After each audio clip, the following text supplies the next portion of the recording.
4-0. Wah, kemenangan yang telak banget buat timnas Indonesia. Tapi, apa ya kata sang arsitek John Herdman soal performa tim? Oke, kali ini kita bakal bedah tuntas strategi dan evaluasi dari sang pelatih di balik kemenangan besar ini. Yuk kita mulai. 4-0. Ini bukan sekedar angka di papan skor loh, tapi sebuah pernyataan. 4 gol itu nunjukin serangan kita tajam, tapi yang nggak kalah penting, clean sheet. Artinya gawang kita aman, nggak kebobolan sama sekali. Nah, ini baru namanya performa yang dominan dari awal sampai akhir. Jadi ini laga melawan Saint Kitts dan Nevis di ajang FIFA Series. Kemenangan ini tuh rasanya spesial. Bukan cuma soal menang biasa, tapi ini adalah malam di mana semuanya klop. Strategi, eksekusi di lapangan, sampai hasilnya. Nah, pertanyaannya gimana sih detailnya kok kita bisa menang telak begini? Kemenangan ini jelas bukan karena hoki atau keberuntungan semata. Gol demi gol itu lahir dari permainan yang terorganisir banget.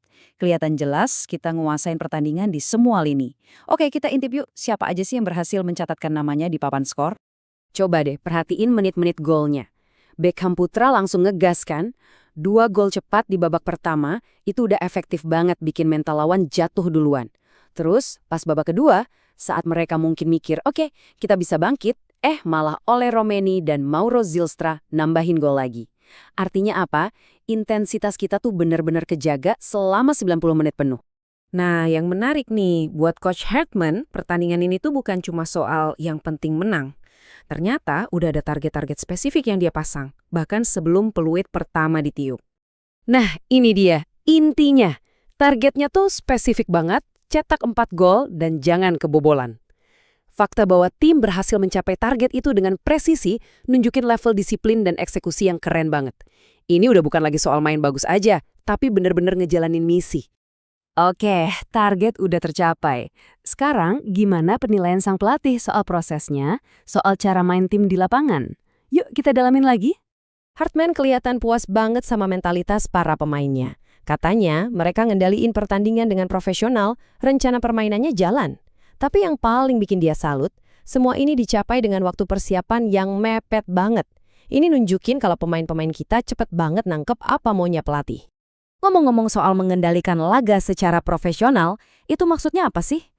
Gampangnya gini, tim nggak kebawa emosi, nggak jadi lengah meskipun udah unggul jauh, dan tetap ngejalanin instruksi taktik dari awal sampai akhir. Wah, ini ciri-ciri tim yang udah matang. Tapi, menang 4-0 bukan berarti semuanya udah sempurna. Nah, ini nih yang membedakan pelatih hebat. Dia nggak mabuk kemenangan. Herdman justru langsung lihat, oke, apalagi nih yang masih bisa kita tingkatkan dan perbaiki. Jadi, ada 2 hal penting yang dia sorot. Kekuatan kita, transisi permainan. Menurut dia, ini udah bagus banget. Cara tim cepat berubah dari mode bertahan ke nyerang, itu udah jadi senjata mematikan. Tapi, ada PR-nya juga. Gol dari bola mati, kayak dari tendangan sudut atau tendangan bebas, itu yang masih harus terus diasah biar makin berbahaya. Dengerin deh kata-kata Herdman sendiri. Dia mengakui apa yang udah bagus, tapi sekaligus berkomitmen buat terus memperbaiki yang kurang. Ini namanya mentalitas juara. Selalu mau lebih baik lagi. Oke, perayaan cukup. Nggak ada waktu buat lama-lama senang karena fokus harus langsung beralih. Tantangan berikutnya udah nunggu di depan mata. Coba lihat jadwalnya yang padat ini.